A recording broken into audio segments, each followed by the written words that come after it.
Welcome to Life Stories, where every story holds a lesson, a moment of change, or a heartwarming connection. Today, we bring you a tale of unexpected encounters, personal growth, and the power of kindness. It's a story of how a simple gesture can transform lives. How one man's encounter with a waitress and her disabled son could alter the course of both their futures. Join us as we unfold this touching journey. Don't forget to subscribe to our channel to start today's story with Life Stories. Let's discover the beauty of life's surprises together. The rain poured down relentlessly that evening, beating against the diner windows like a drum, its rhythm almost mirroring the heaviness in my chest.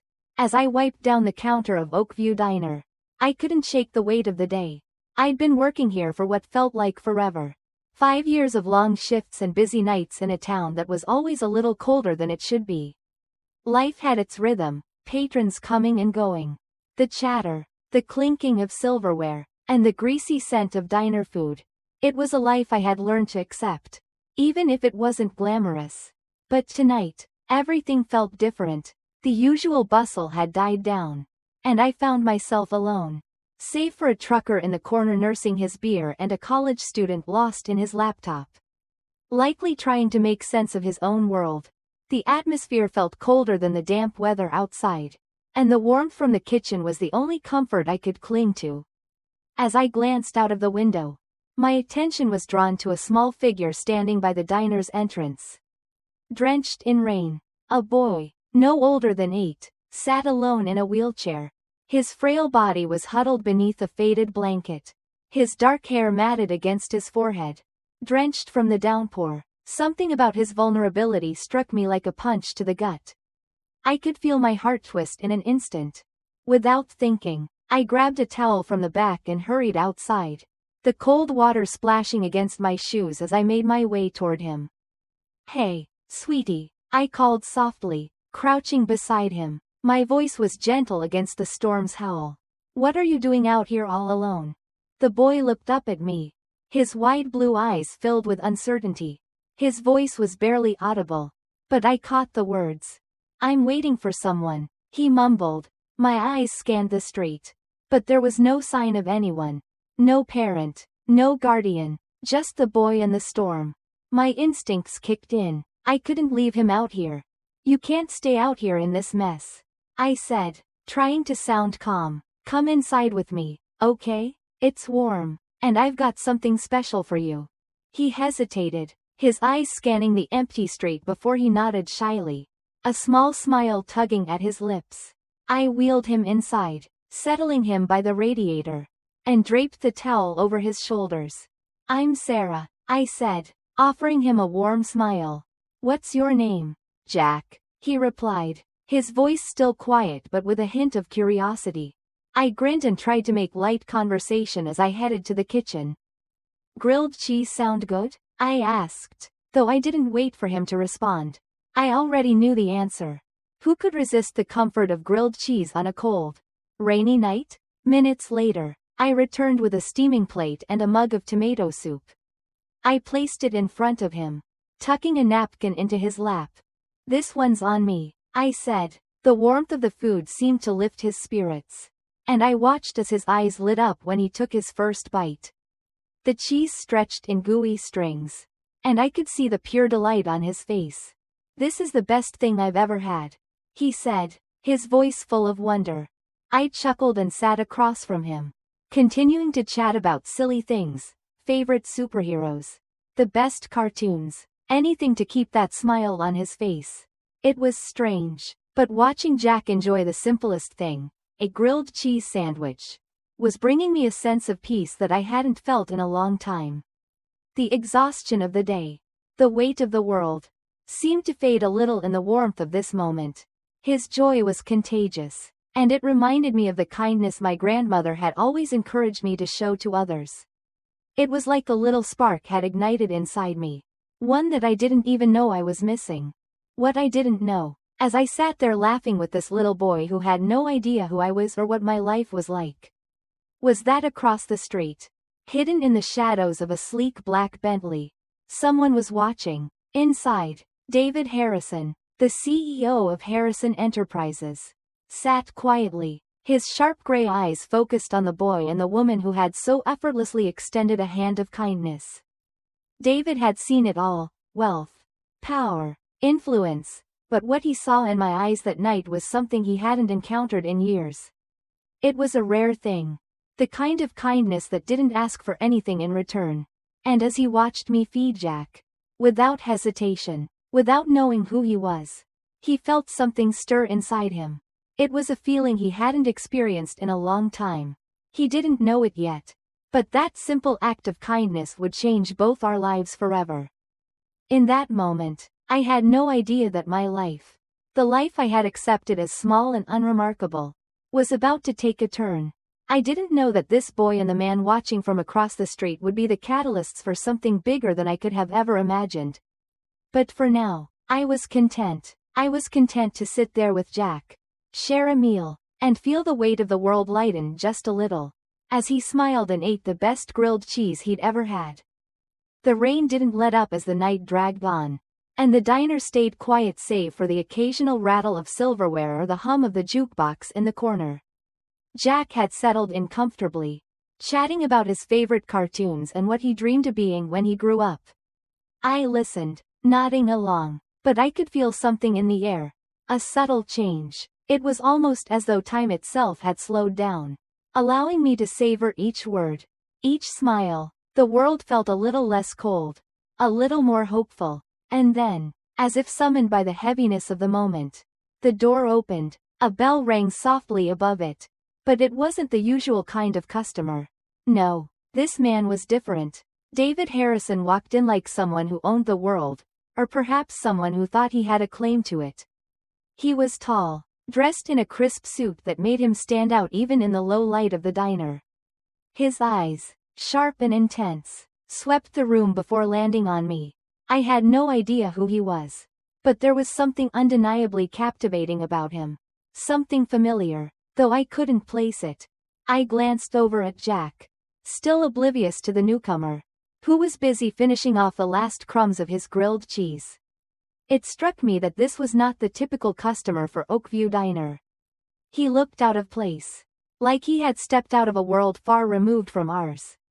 But the way his eyes softened when they fell on Jack, sitting at the table with his messy hair and that bright smile, it was almost like a shift occurred in him. A flicker of something deeper, something human. David moved toward the counter and took a seat, not looking at the menu. His presence was commanding, but there was something almost gentle in the way he spoke. "I'll have coffee," he said, his voice low, with a touch of an accent I couldn't quite place. He looked at me, eyes narrowing slightly, as if sizing me up. I was used to all kinds of people, but I couldn't help feeling a little unsettled by the way he watched me. But I had learned long ago not to let my emotions show too easily. Especially not in this business. I nodded, pouring the coffee with practiced ease. The silence between us was palpable, and I wondered if he was waiting for something. It wasn't long before I got my answer. "You're kind to that boy," he said suddenly, his gaze moving from the coffee cup to Jack. "Not everyone would offer help like that." I paused, my hand hovering over the pot. There was something about the way he spoke that made me uneasy. It wasn't just an observation, it was as if he saw right through me. Saw the parts of me that I kept hidden from the world. "I don't know what you mean," I replied, trying to keep my tone neutral. He needed help, so I helped. David took a slow sip of his coffee, his eyes never leaving me. "You're rare, you know. Most people would have passed by. Assumed the boy had someone else to care for him. But you didn't." I didn't know how to respond to that. People always said the right thing when they wanted something. Or maybe they just wanted to be seen in a certain light. But this man, he wasn't looking for any credit. In fact, it felt like he was studying me, trying to understand the kind of person I was beneath the surface. I turned to Jack, unsure of what else to say. But David's voice interrupted me again. "I've seen a lot of things in my life, Sarah," he said, as if he had known me forever. "And I can tell you, what you did tonight, it's rare. Most would have ignored that boy. Most would have ignored you. But you didn't." The words felt heavy, Like a weight I wasn't sure how to carry. There was something in the way he said it, so matter of fact. Like he had come to some conclusion about me before I'd even opened my mouth. "Thank you," I said quietly, not sure if I was thanking him for his observation or simply for being there. In that moment, with me and Jack, David didn't smile, but his expression softened. It was almost imperceptible, but it was there. For the first time since he walked in, he looked like a man who might have some understanding of what it meant to be kind. It wasn't something I'd seen much in people who carried themselves like he did, rich, powerful, distant. "Life has a funny way of bringing people together," he murmured, his eyes distant, as if he was lost in thought. Then he shifted his gaze back to me. "I'll be around for a while. Just so you know." It wasn't much of an explanation. But I didn't press him. It wasn't my place. There was something in his tone that made it clear that this was no casual comment. No empty small talk. There was something deeper behind his words. I returned to Jack, who had finished his meal and was now looking up at David with innocent curiosity. His wide eyes didn't seem to sense the tension in the room.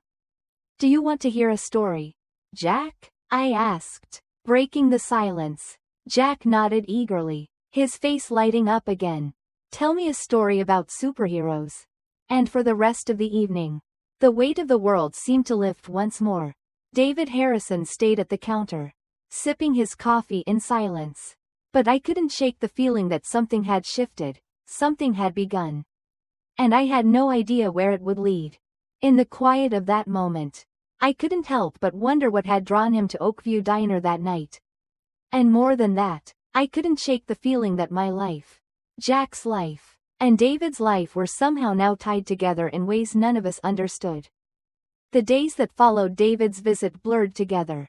But the feeling he left behind lingered in the air, like the scent of rain on the pavement. Jack kept coming to the diner every afternoon, eager to sit at his usual spot, telling me stories of his adventures, some real, some from his ever-expanding imagination. The rhythm of my life hadn't changed much. That is, until David returned. It was a week later when I saw him again. The diner was busier than usual, filled with the chatter of regulars and the clinking of silverware. Jack was at his usual table, his little feet swinging beneath him as he poked at a bowl of soup. But when I caught sight of David entering through the door, I froze for a moment.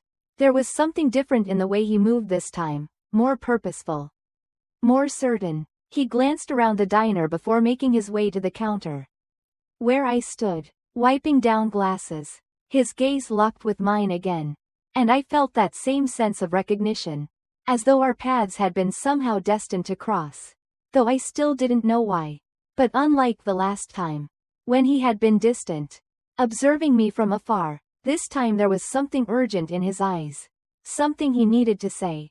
"Sarah," he said, his voice quieter than before, almost hesitant. He cleared his throat, as if unsure how to begin. I set the glass down slowly, watching him. "What's going on, David?" He gave a half smile, one that didn't quite reach his eyes. "You always ask the right questions," he murmured. Then he looked over at Jack, who was now blowing bubbles in his soup. "He's quite the kid. He's got something special about him, doesn't he?" I nodded, unable to stop the pride that swelled in my chest whenever I thought about Jack. He was a handful, yes, but there was an innocence in him that the world seemed to overlook. He was a fighter, a dreamer, someone who believed in the goodness of people no matter how many times life tried to show him otherwise. "He is," I said, my voice soft. "He's been through a lot. But he's tough. He's got a heart bigger than most adults I know." David looked at Jack again, his expression unreadable. He seemed to study him, as though weighing something in his mind. Finally, he turned back to me. "I'm here because I need your help," he said, his voice firm now, yet laced with something vulnerable.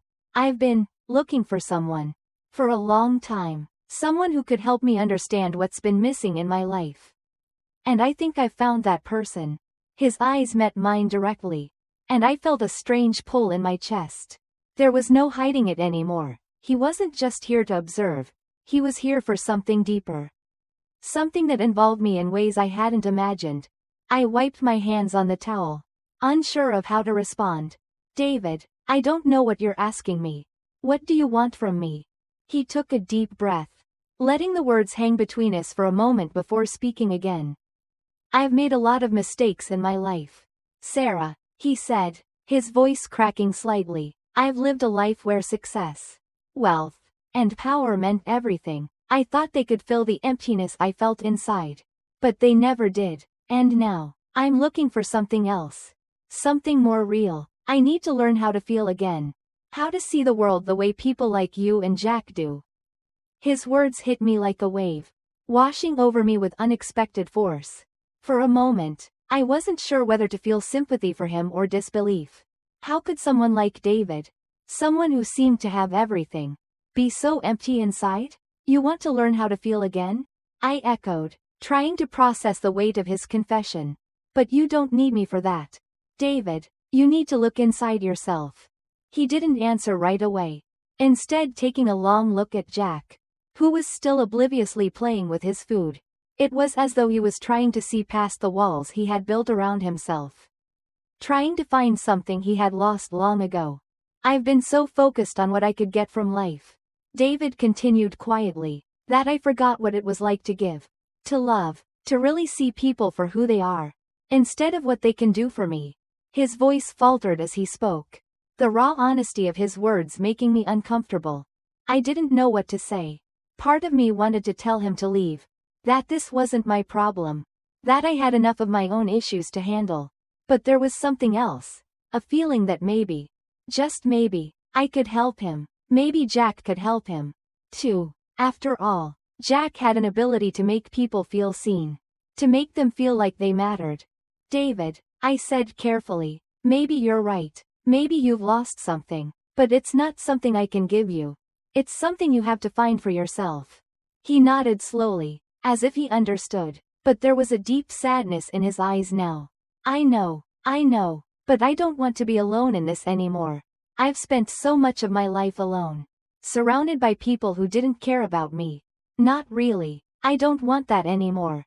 I think you and Jack might be the only ones who can help me find my way. And there it was, his vulnerability, laid bare. It was a moment of truth.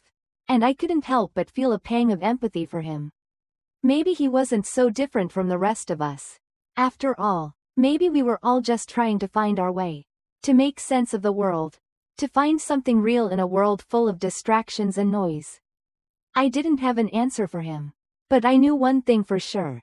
David Harrison was no longer just a stranger who had walked into Oakview Diner. He was someone I would have to reckon with, whether I was ready for it or not. As the days passed, David became a regular at the diner. Not just as a customer, but as someone searching for a connection, a deeper understanding of life. Slowly, he began to open up, not just to me, but to Jack as well. Watching their bond grow was like witnessing a quiet transformation. Jack, with his boundless imagination and innocent wisdom, seemed to have a way of making David see the world through a different lens. It wasn't instant, and it wasn't always easy, but change began to take root. Over time, David started to loosen the grip of his old life. The pressures of success and status faded into the background as he learned to appreciate the small, beautiful moments, like laughing over a cup of coffee with Jack, or watching the sunset from the diner's parking lot. He began to understand that life wasn't about accumulating things or power, it was about love, empathy, and the connections we build with others. One afternoon, as I watched David and Jack chat animatedly, I realized that we had all found something important in each other, a sense of belonging, a sense of purpose. We were, in our own way, healing together. And as for me, I had learned something too. Sometimes, we are the ones who need to be open to change, to the unexpected people who walk into our lives and turn it upside down. Life, I've learned, doesn't always follow a predictable path.